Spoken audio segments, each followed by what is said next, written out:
रही है, बिना खौफ बे इंतहा जा रही है। किसी को पता हो तो मुझसे बताए, कहां से ये दुनिया कहां जा रही है। कि बेटियां घर में जब जन्म ले तो रुदन, बेटियां घर में जब जन्म ले तो रुदन, यदि समाजी घुटन में पले तो रुदन, अपना घर त्याग कर फिर विदा मांग कर, यदि चले तो रुदन, जब जले तो रुदन। धन्यवाद आपकी कविता सुनने की शैली को प्रणाम करता हूं। ये मंच भाई मनोज जी, आपने बहुत ही ये सफल टीम बनाई है कवियों की, इतनी सुंदर सुंदर कवियों को सजाया आपने। अंकिता जी, आपने इस मंच को और ऊंचा किया, और अवधी भाषा का जब आनंद आ गया, अवधी में तो अपनी भाषा इसे अगर कोई गाली भी दे तो बड़ा प्यारा लगता है। और हमारे गांव में, समाज में जब तक शादी ब्याह में जब तक गाली के गीत नहीं होते हैं, नुहरे परसे जनक जी धुतिया मैली होई जाए, अब देखिए कितना आनंद है। तो ये गीत जो अवधी का है, जो अवधी की बात है, वो एक आनंद की बात है। अवधी भाषा के लिए एक बार आपकी तालियां मांगता हूं, मेरे में तो जबरदस्त है। अब हमारी गाड़ी फिर फंस रही कि अब हम किस कवि को बुलाएं, क्योंकि अंकिता ने इस मंच को इतना ऊंचा किया है। अब मैं समझ रहा हूं कि अंकिता को जिन्होंने बुलाया, क्यों उन्हीं को ना बुला दें, कैसा रहेगा। मनोज मिश्र सीत बिल्कुल स्वामी अग्निवेश जैसे लग रहे हैं। ये मन से अग्निवेश नहीं है, शरीर से लग रहे हैं, मन से तो एक सच्चे राष्ट्रभक्त के रूप में लग रहे हैं। इनका चिंतन, इनकी संस्कृति, इनके आग्नेय छंद, इनकी परंपरा, इनका एकदम शौर्य चेतना के छंदों को पिरो करके आपके बीच में लाए हैं। मेरा मन हो रहा, देखिए कवि सम्मेलन करवाना, एक टीम बनाना आसान नहीं है। हृदय में आदमी महीनों सोचता है, उस कवि को बुलाएं, उस कवि को बुलाएं, वो कविता। इनके मन में तो राष्ट्र की चिंता है, मन का दर्द है। 4 पंक्तियां डॉक्टर अशोक अज्ञानी की याद आ गई। बड़ा मंच है, शर्मा जी सुनिएगा, उसने लिखा, बड़े लोग बैठे हैं, पत्रकार, हाँ बेटिया थोड़ी हमारी दुकान चल जाए, बैठ जाओ, बन्ने मारो, बैठो, अच्छा है। अब कितने छोटे छोटे लड़कन का जगा रही है यह बेटिया। ये जागरण है, इसी को जागरण कहते हैं। मम्मी आई कि नहीं है, कहीं हुई है बैठी। सुनो प्यास जी, दर्द की अनुभूति का भूगोल कोई क्या लिखेगा। डॉक्टर अशोक अज्ञानी लिखते हैं, बड़े लोग बैठे हैं, पंक्तियां संभाल लीजिएगा और इस कवि सम्मेलन को बड़ा कवि सम्मेलन कर दीजिएगा कि दर्द की अनुभूति का भूगोल कोई क्या लिखेगा, बांसुरी की वेदना के बोल कोई क्या लिखेगा। बांसुरी के शरीर में छेद हैं, छेद माने घाव, लेकिन आवाज कितनी सुरीली होती। दर्द की अनुभूति का, बड़े लोग बैठे हैं, बहनें बैठी, माताएं बैठी, दर्द की अनुभूति का भूगोल कोई क्या लिखेगा, बांसुरी की वेदना के बोल कोई क्या लिखेगा। रास लीला कृष्ण की लिखना बहुत आसान, लेकिन गोपियों की आंसुओं का मोल कोई क्या लिखेगा। ये आसान है कविता लिखना क्या? कविता करना आसान है क्या? आप लोगों ने माला पहनाया, अंगवस्त्र दिया, ऊंचा स्थान दिया, तो कुछ जरूर होगा कवियों के पास। गोपाल दास नीरज जैसे बड़े कवि ने लिखा था कि आत्मा के सौंदर्य का शब्द रूप है काव्य, आत्मा के सौंदर्य का शब्द रूप है काव्य, मानो होना भाग्य है, कवि होना सौभाग्य। तो ये मंचों पर हमारे कवियों की ये टोली सजी है, बिना किसी चुटकुले के कवि सम्मेलन हो रहा है। वरना देखिए टीवी पर सुनिए, बड़े बड़े कवि सम्मेलनों में देखिए लाखों रुपए के बजट के कवि सम्मेलन व्यापार हो गया है पूरा, और पूरी रात आपको अश्लील दुअर्थी संवाद चुटकुले सुना करके लाखों रुपए के रोजगार चल रहे हैं लोग। लेकिन फिर 2 पंक्ति याद आ गई, अदब के नाम पर चर्बी बेचने वालों, अदब माने साहित्य, अदब के नाम पर चर्बी बेचने वालों, अभी कुछ लोग जिंदा हैं जो देसी घी पहचान लेते हैं। तो ये आपका गांव, ये आपका क्षेत्र, ये रामनगर सूरतगंज का इलाका, ये भैरमपुर, ये इब्राहिमपुर का क्षेत्र, ये कविता का धरा है, कविता की भूमि है। यहाँ पर एक एक शब्द लोग कविता सुनते हैं। उसी भूमि का ये कवि आदरणीय हमारा मनोज मिश्र सीत, हम बहुत दिनों तक, हमारी 20-25 साल की मित्रता है, बहुत दिनों तक हम जगन्नाथ जी को और मनोज जी को बिल्कुल सगा भाई समझते रहे। ये दीक्षित जरूर लगाते थे, लेकिन मैं समझ नहीं पाता था कि जब सगे भाई है तो दीक्षित और मिश्रा क्यों लगा रहे हैं। लेकिन मैं ये दोनों, ये जोड़ी, एक बार दोनों की मित्रता के लिए आपकी तालियां आ जाए। बहुत अच्छी मित्रता है, बहुत अच्छे लोग हैं। मनोज मिश्र सीत जी इतने हृदय से, इतने पवित्र हैं, इतने साफ हैं। एक बार उन्होंने कहा कि तिवारी जी 26 तारीख को मेरे गांव में प्रधान जी की स्मृति में कवि सम्मेलन है, हम कहा दुनिया में कहीं भी कवि सम्मेलन होगा रामकिशोर तिवारी कहीं नहीं जाएंगे, आपके गांव में आएंगे। ये हमारे इनकी मित्रता, हमारे इनके एक प्रेम का, सौहार्द का प्रतीक है। हम चाहेंगे मनोज जी आए और अपने सुंदर छंदों से इस मंच को ऊंचाइयां दे। आप पूरा सदन एक बार दोनों हाथ पर उठा करके तालियों का अभिनंदन करें। सरस्वत कार्यक्रम का बड़ी ही कुशलता से संचालन कर रहे आदरणीय गुरु जी के चरणों में प्रणाम करता हूँ।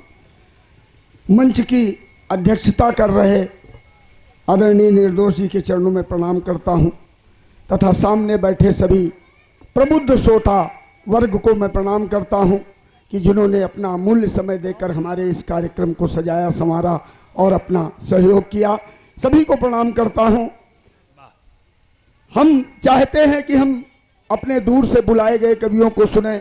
हमको तो हमारे गांव की जनता रोज सुनना करती है, लेकिन गुरु जी का आदेश है। अरे नहीं, अभी गुरु जी ने कहा कि बांसुरी का मोल कौन लिखेगा, तब 4 पंक्तियां पढ़ता हूं कि कवियों को कवि धर्म निभाना पड़ता है, कवियों को कवि धर्म निभाना पड़ता है और बिगड़ों को आईना दिखाना पड़ता है। क्या बात है, वाह वाह वाह। कवियों को कवि धर्म निभाना पड़ता है और बिगड़ों को आईना दिखाना पड़ता है। और जब समाज अंधा बहरा हो जाता है तब तब कवि को कलम उठाना पड़ता है, तब तब कवि को कलम उठाना पड़ता है, तब तब कवि को कलम उठाना पड़ता है। कि कविता के अमृत रस का रसपान कराने निकला हूँ। क्या शब्द चयन है गुरु। कविता के अमृत रस का रसपान कराने निकला हूँ, अपनी भारत माता का सम्मान बचाने निकला हूँ। और देश प्रेम में जिन्होंने सब कुछ त्याग दिया, ऐसे वीरों का पावन यशगान सुनाने निकला हूँ, ऐसे वीरों का पावन यशगान सुनाने निकला हूँ। माँ सरस्वती की प्रतिमा समक्ष लगी हुई है। माँ सरस्वती के सभी वरद पुत्र हैं, सभी माता जी के स्तवन में कुछ न कुछ पंक्तियां लिख करके लाए हैं। सभी ने माता जी का स्तवन किया है। मैं भी 4 पंक्तियों से माता जी का स्तवन करता हूं और चारों पंक्तियां अपने इस देश के नाम समर्पित करता हूं कि मातु हंस वाहिनी कृपा की दृष्टि कर आज, मातु हंस वाहिनी कृपा की दृष्टि कर आज, एक बार फिर काली लट को संवार ले। और भारत अखंड देश खंड खंड हो रहा है, भारत की भारतीय इसको उबार ले। अरे हंस की सवारी छोड़, सिंह की सवारी कर और वीणा वाले कर में कटार तू संभार ले। ममता मई से बन कालिका कराली काली, देशद्रोहियों के शीश धड़ से उतार ले। देशद्रोहियों के शीश धड़ से उतार ले, देशद्रोहियों के शीश धड़ से उतार ले। मित्रों, अभी कुछ दिन पहले चुनाव चल रहे थे और जब चुनाव चल रहे थे भारतीय जनता पार्टी और समाजवादी पार्टी में कांटे की टक्कर हो रही थी। मुझसे पूछा गया, मैंने 4 पंक्तियां बिल्कुल अवधी भाषा में समाजवादी पार्टी के मुखिया को हमने प्रेषित की और मेरी वो 4 पंक्तियां काम कर गई। आप लोग अगर समझें कि वो पंक्तियां मेरी भेजी हुई ही काम कर गई तो सभी का भरपूर समर्थन मिलना चाहिए कि बहुमत बनाए के यहाँ ताज बंधवाइस रहे, बहुमत बनाए के यहाँ ताज बंधवाइस रहे और तुमका पठाइस रहे यूपी की राजधानी में और बप्पा का कमाई रहे, उनका पूरा लाभ ले हो। सीएम बनाए गयो कमसिन जवानी में, सीएम बनाए गयो कमसिन जवानी में तो बाप पूत ताऊ बहू जनता का भूल गए और दिन रात जुट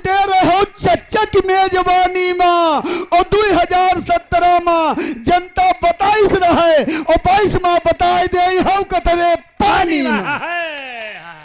2017 में जनता 22 रहे और 22 में बताए दे हौ कतरे पानी में, 22 में बताए दे हौ कतरे पानी में। मित्रों, आज बड़ा सौभाग्य है कि गुरुजी हमारे इस मंच का संचालन कर रहे हैं और जिस मंच पे आज मैं काव्य पाठ कर रहा हूं, मैं गुरुजी आपको बताना चाहता हूं कि हमारे गांव का ये वही मंच है कि जिस पर हम लोगों ने खड़े होना सीखा है। ये वो मंच रामलीला का हमारे गांव का मंच है और गुरुदेव हमारे गांव की रामलीला आज से नहीं बल्कि कम से कम 400 वर्षों से चली आ रही है और गांव के ही लोग रामलीला करते हैं। और सबसे बड़ी विडंबना यह है कि 10 दिन तक इस गांव में रामलीला होती है, जन्म से लेकर रावण वध तक।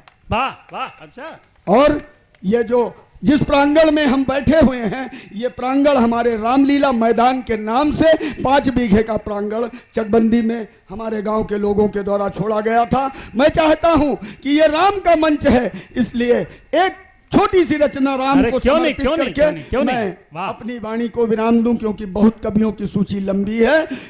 मैं जिन्होंने राम को राम बनाया, जिन्होंने राम की कथा घर घर तक पहुंचाई, क्या कहने भाई? मैं 4 पंक्तियां गोस्वामी तुलसीदास जी के चरणों में समर्पित करते हुए अपना वो गीत प्रस्तुत करने का प्रयास करता हूं। वाह। कि जो सही पौते वियोग व्यथा तुलसी का बहु ससुरारी न जाते, जो सही पौते वियोग व्यथा तुलसी कबहू ससुरारी न जाते, और जो ससुरारी न जाते कबो रतनावली के फटकार न पाते, जो फटकार न पाते कबो तुलसी प्रभु राम के द्वार न जाते, और राम के द्वार न जाते कबो तुलसी भव सागर पार न जाते, राम के द्वार न जाते कबो तुलसी भव सागर पार न जाते। तो ऐसे मानस वेदता को, ऐसे मानस मर्मज्ञ को मैं पंक्तियां समर्पित कर रहा हूं कि मानसकार तुम्हारा मानस मनसिज का मानस है, मानसकार तुम्हारा मानस मनसिज का मानस है, काव्य नहीं है, कथा नहीं है, वेद शास्त्र का रस है। काव्य नहीं है, कथा नहीं है, वेद शास्त्र का रस है। कि सत्य सनातन तुलसी तुमको देता शीत बधाई, सत्य सनातन तुलसी तुमको देता शीत बधाई, रत्नावली सी नारी हो और हो हुलसी सी माई, जग में मिली किसे वह ज्योति जिसने राम मिलाया, वाल्मीकि तुलसी बन करके राजापुर था आया, वाल्मीकि तुलसी बन करके राजापुर था आया, तो युगों युगों तक अमर रहेगा। इतना सरल सरस है मानसकार तुम्हारा मानस, मनसिज का मानस है, काव्य नहीं है, कथा नहीं है, वेद शास्त्र का रस। वाह। तुलसी अगर नहीं होते तो राम कथा ना होती, तुलसी अगर नहीं होते तो राम कथा ना होती, संस्कृत की गोदी में गाथा पड़े पड़े ही सोती। अरे धन्य धन्य हुलसी सपूत, तुम अवधि के वरदान बन गए, मान बन गए जगती तल के, हम सबके भगवान बन गए, तुम जैसे भक्तों से ही तो होता ब्रह्म विवश है। मानसकार तुम्हारा मानस मनसिज का मानस है, काव्य नहीं है, कथा नहीं है, वेद शास्त्र का रस है।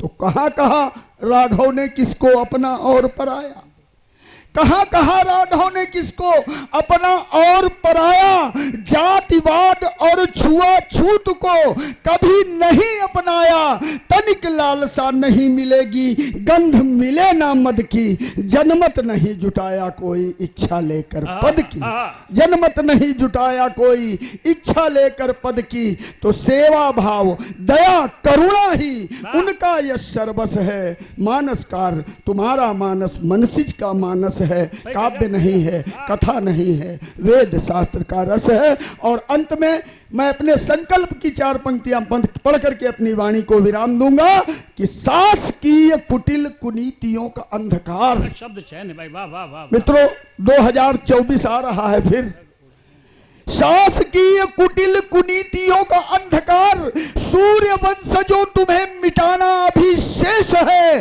अरे सबल सपूतों उठो, बाकी है लड़ाई अभी, झांकी जनमत की सजाना अभी शेष है।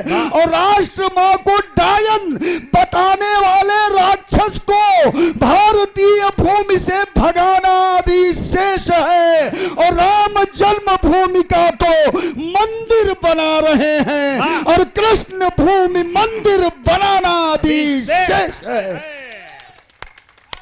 गजब गजब गजब।